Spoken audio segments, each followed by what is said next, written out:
नमस्कार, गिरीश गुप्ता के चैनल में आपका स्वागत है। तो आज हम बात करने जा रहे हैं ट्यूब इन्वेस्टमेंट कंपनी के बिज़नेस मॉडल की, जिसका अनुरोध हमें जयेश जी से प्राप्त हुआ है। तो देखिए, ये जो ट्यूब इन्वेस्टमेंट है, ये मुरुगप्पा ग्रुप, जो साउथ का एक बहुत ही जाना माना और देश का एक बहुत जाना माना ग्रुप है, उसकी एक फ्लैगशिप कंपनी है। पहले मुरुगप्पा ग्रुप की इतिहास के बारे में थोड़ा जान लें तो देखिए, ये जो है कंपनी, इसकी स्थापना दीवान बहादुर एम मुरुगप्पा चेट्टियार उन्होंने सन 1900 में की थी, 1900 में उन्होंने की थी।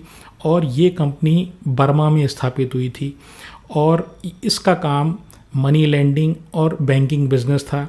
इसके बाद 1915 में उन्होंने मलाया, यानी कि अब जो मलेशिया है वो, वियतनाम और सीलोन यानी श्रीलंका में इंश्योरेंस, रबर प्लांटेशन और स्टॉक ब्रोकिंग का काम शुरू किया। 1934 में ये जब बर्मा पर वर्ल्ड वॉर सेकेंड के समय जापानीज़ अटैक हुआ या जापानीज़ इन्वेज़न हुआ, उससे जस्ट पहले ये भारत में आ गए और चेन्नई में इन्होंने अपने व्यापार शुरू किए। और आज की तारीख में ये 77,800 करोड़ रुपए की विशाल टर्नओवर वाली कंपनी बन चुकी है। और इसका व्यापार देश में ही नहीं, वर्ल्ड के सारे कॉन्टिनेंट्स में है, सारे महाद्वीपों में है। और मैं आपको ये पहले बता दूं कि ये जो कंपनी है, ये या इनके ग्रुप की जितनी भी कंपनीज़ हैं, कॉरपोरेट गवर्नेंस में बहुत ही शानदार हैं।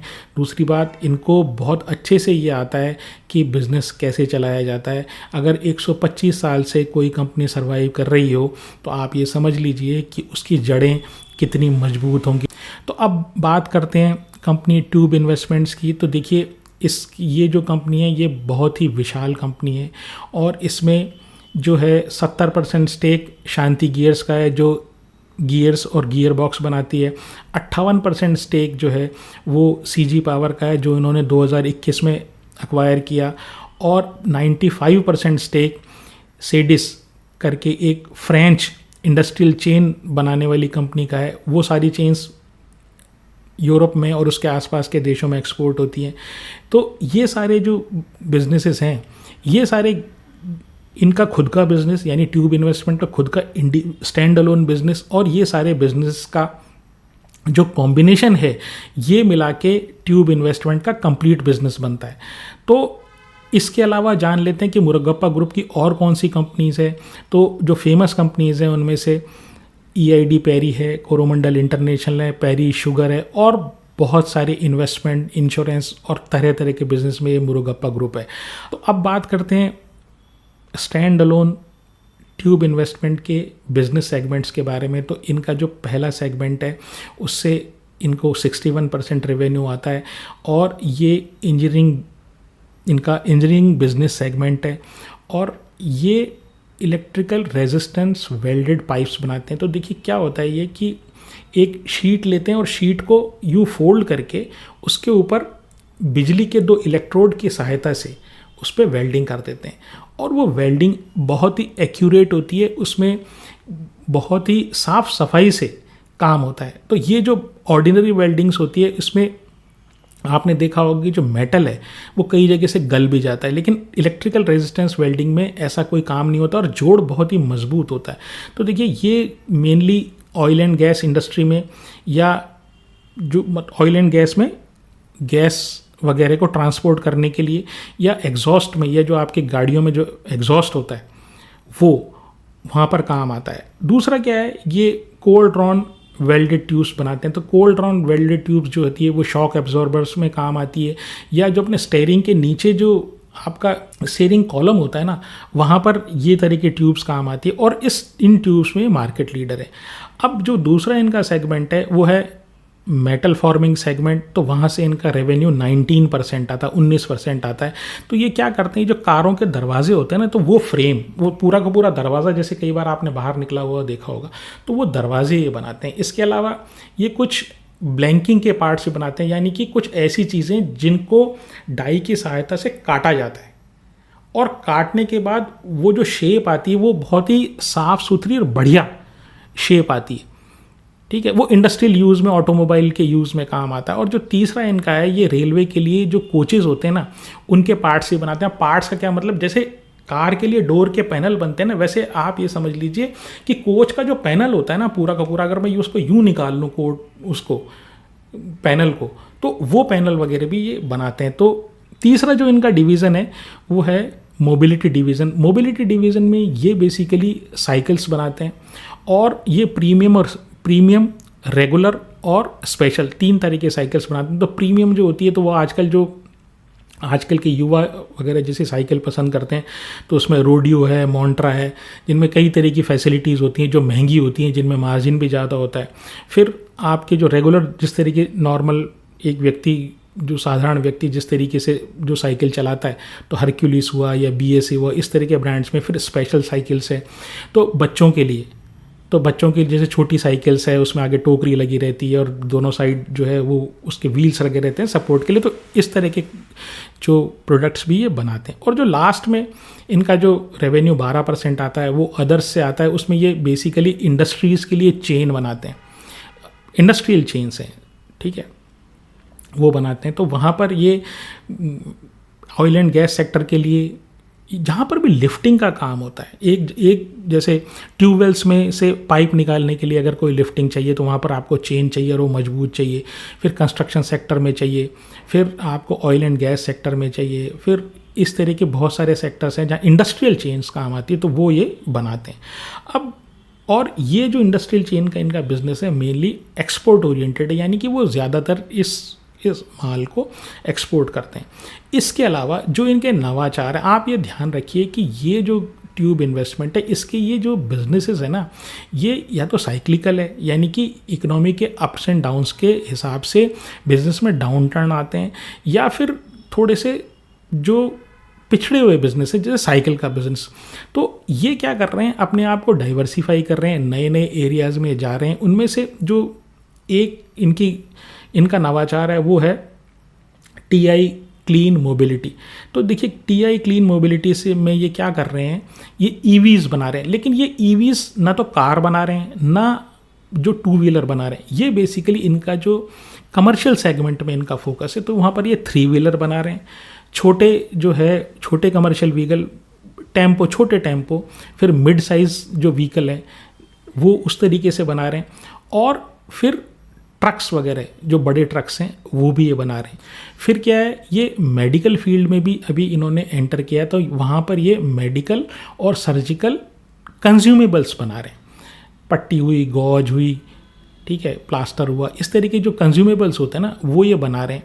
इसके अलावा ये मेडिकल क्षेत्र की एक और कंपनी में बनाकर ये CDMO बिजनेस में भी आ रहा है। तो CDMO बिजनेस क्या होता है, तो CDMO बिजनेस का मतलब कि कोई दवा कंपनी के लिए ये दवा की रिसर्च करेंगे उसके बिहाफ पर, और उसका सारा प्रोसेसिंग करके फाइनल उसका दवा बना के उसको दे देंगे। तो उसको CDMO बिजनेस बोलते हैं, कॉन्ट्रैक्ट ड्रग मैन्युफैक्चरिंग बिजनेस। इसके अलावा इसी बिजनेस में ये API मैन्युफैक्चर भी करेंगे। तो जैसे मैंने कई बार आपको बताया है कि API का मतलब होता है एक्टिव फार्मास्यूटिकल इंग्रेडिएंट। तो ये रॉ मटेरियल लाएंगे, और ये कोई एक्चुअल दवा का जो कंटेंट है ना, वो कंटेंट यानी एक्चुअल दवा वाला केमिकल ये बना के दवाई की कंपनीज को सप्लाई करेंगे। फिर इन्होंने 31 जनवरी 2025 को एक Caltech सिस्टम्स उन्होंने एक्वायर किया, उसमें 67% इक्विटी उन्होंने ली है। ये एक्चुअली ये जो कंपनी है, ये ऑटोमोबाइल के एल्यूमिनियम कंडेंसर ट्यूब बनाती है। यानी आप ये समझ लीजिए, जो ऑटोमोबाइल्स के जो AC का जो काम होता है ना, उसका मेन कंडेंसर्स वगैरह ये कंपनी बनाती है। तो ये EV ट्रक्स वगैरह में, फिर मेडिकल इक्विपमेंट्स में, फिर CDMO बिजनेस में, और इसके अलावा ये ऑटोमोबाइल के AC वगैरह में। तो ये 4 नवाचार ये कर रहे हैं। इसके अलावा ये सेमीकंडक्टर बिजनेस में भी आ रहे हैं, और वो आ रहे हैं, ये इनकी जो सब्सिडरी है जिसमें इनका 58% स्टेक है CG पावर, उसके थ्रू। तो वहाँ सेमीकंडक्टर के लिए भी, ये सेमीकंडक्टर के एरिया में भी उतर रहे हैं। लेकिन ये सारे जितने भी बिजनेस हैं, ये जो नए बिजनेस इनके हैं, ये अभी इनके कैश गजलर्स हैं। आगे मैं इसके थोड़ा सा और डिटेल दूंगा। अब इनकी स्ट्रेंथ की बात करूं तो देखिए डाइवर्सिफाइड रेवेन्यू स्ट्रीम्स हैं। अब आप ये देखिए किस तरह के बिजनेस, अगर इनकी कंपनीज जो शांति गियर या सीजी पावर या सेडिस ये सब अलग अलग नहीं होती और इसी में होती, मतलब इनका अलग अलग एग्जिस्टेंस नहीं होता, तो आप ये देखिए इनके कितने सारे प्रोडक्ट्स हैं। तो पहली चीज़ तो ये कि ये डाइवर्सिफाइड रेवेन्यू स्ट्रीम है। फिर क्या है कि ये मार्केट लीडर हैं, जिस भी सेगमेंट में ये जाते हैं ना वहाँ पर इनका एक रिकॉर्ड है कि या तो पहले 3 जो प्लेयर्स होते हैं ना मार्केट में वो जो है ना वो ये बनते हैं। फिर क्या है कि ये आप देखिए 125 साल से ये पूरा फैमिली इस बिज़नेस में, कोई कॉरपोरेट गवर्नेंस की इशू नहीं है, तो बड़ी स्ट्रॉन्ग इनकी प्रोफेशनल कैपेबिलिटीज़ हैं।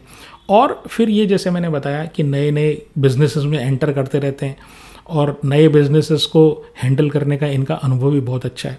तो अब बात करते हैं इनकी वीकनेसेस की। तो इस कंपनी की जो सबसे बड़ी वीकनेस है वो ये है कि ये जो कंपनी है स्टैंड अलोन बेसिस पे ये कंप्लीटली डिपेंडेंट है ऑटोमोबाइल सेक्टर में, क्योंकि इनके जो मेन प्रोडक्ट्स हैं ना जैसे ट्यूब्स हैं और जो कार के डोर फ्रेम्स हैं और इस तरीके के और जो प्रोडक्ट्स, ये मेटल फॉर्मिंग वगैरह जो हैं और ये इंडस्ट्रियल चेन का जो इनका बिज़नेस है, वो सारा जो बिज़नेस है ना ऑटोमोबाइल सेक्टर्स के ऊपर डिपेंडेंट है और ऑटोमोबाइल सेक्टर अभी बहुत ज़्यादा टेक ऑफ नहीं कर रहा है। तो एक वीकनेस तो इनकी है। फिर क्या है कि ये जो न्यू बिजनेसेस जो है ना अभी इनमें इनको सिर्फ पैसा डालना पड़ रहा है और इनका बहुत ज़्यादा प्रॉफिट जो है ना वो अभी आ नहीं रहे। तो एक ये है कि आपको ये चीज़ का ध्यान रखना पड़ेगा इनमें से कौन सा बिज़नेस टेक ऑफ करता है, क्योंकि ईवी के जो बिज़नेस है उसमें बड़ा कंपटीशन है। फिर सीडी ऐसा ही हाल सर्जिकल वाले बिज़नेस में, ऐसा ही हाल सीडीएमओ और एपीआई वाले बिज़नेस में। तो हाईली कॉम्पिटिटिव एरिया में ये जा रहे हैं। और जो सेमीकंडक्टर का इनका बिज़नेस जो ये सीजी पावर के थ्रू करने वाले हैं उसमें क्या है कि वो इतना ज़बरदस्त वो केपेक्स वाला बिजनेस है कि इनको थोड़े टाइम तक कोई फ़ायदे की उम्मीद नहीं है। अब बात करते हैं एक और वीकनेस की, वो है इनका जो मोबिलिटी डिवीज़न है जहाँ पर ये साइकिलें बनाते हैं। उसमें एक्चुअली हो क्या रहा है कि उसमें बड़ा स्लगिश उसकी डिमांड है। उसका कारण ये है कि जब कोविड का समय था और उसके आसपास के 2 साल थे, वहाँ पर थोड़ा सा इनके साइकिल की रेवेन्यू में या साइकिल जो ये बनाते हैं उसके रेवेन्यू में कुछ सुधार आया था, लेकिन धीरे धीरे फिर वही पुराने ढर्रे पर डिमांड आ गई। डिमांड बहुत ही कम है और अब इसके कारण ये इंस्टीट्यूशनल जो बिज़नेस करते थे, यानी इंस्टीट्यूशंस को जो ये साइकिलें बेचा करते थे, उसकी जगह इन्होंने अब रिटेल में और जो हेल्थ कॉन्शियस सेगमेंट है ना, तो डिज़ाइनर वाला और हेल्थ से रिलेटेड जो काम है, तो वो इस तरह के सेगमेंट में इन्होंने प्रवेश किया है। और इन्होंने कुछ अच्छे स्टोर्स वगैरह भी खोले हैं जहाँ पर ये हेल्थ प्लस साइकिलिंग का कॉम्बिनेशन दिखाकर अपना जो प्रोडक्ट है ना ये बेचने की कोशिश कर रहे हैं। अब बात करते हैं कि इनके मार्केट कैपिटलाइजेशन की। तो जिनका जो मार्केट कैपिटलाइजेशन है वो है 56,000 करोड़। आरओई ठीक ठाक है, 13% है। डेट टू इक्विटी जो है वो 0.13 है, यानी हर 100 रुपये पे 13 रुपये का कर्जा है। और प्राइस टू अर्निंग जो है ना वो बहुत ही हाई है, वो है 83 का।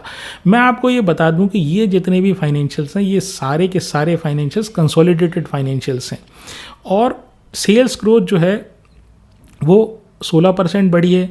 प्रॉफिट जो है वो -4% हुआ। उसका कारण ये है कि ये जो नए जो बिजनेसेस है ना अभी इनको कोई बहुत ज़्यादा प्रॉफिट नहीं आ रहा है, बल्कि आप ये समझिए लॉस ही आ रहा है। इसलिए जो 3 साल में जो आपको 4% माइनस प्रॉफिट दिखाई दे रहा है वो इन बिजनेसेस के कारण है। फिर प्रमोटर के पास 44% है, एफआईआई के पास 27% है, डीआईआई के पास 16% और पब्लिक के पास 12% है। तो ये सब ऑल इन ऑल ये सब समझ के आपको ये बात को ध्यान में रखना है कि ये जो ग्रुप है और इस ग्रुप की ये जो फ्लैगशिप कंपनी है ये बड़ी ही शानदार कंपनी है। लेकिन आपको एज शेयर होल्डर इनके जो नए बिजनेस हैं उसका ध्यान रखना है। फिर एक रीजनेबल पी जो है वो आपको ध्यान रखना है, क्योंकि 83 का पी किसी भी तरीके से जस्टिफाइड नहीं है, क्योंकि इससे बढ़िया तो इंडिविजुअली जो कंपनीज इनकी ऑलरेडी लिस्टेड और प्रॉफिटेबल हैं, जैसे शांति गियर्स है और सीजी पावर है, ये ज़्यादा मुझे देखने लायक लगती हैं। और अगर ट्यूब इन्वेस्टमेंट को एज अ होल देखा जाए तो इसका 83 का पी फ़िलहाल तो जस्टिफाइड कोई मुझे लगता नहीं है। शेयर को लेने या बेचने की मेरी कोई राय नहीं है। तो ये थी आज की प्रस्तुति। अगर आपको मेरा प्रयास पसंद आया हो तो चैनल को सब्सक्राइब करें, वीडियो को लाइक करें और शेयर करें। आज के लिए इतना ही। नमस्कार, धन्यवाद, जय हिंद।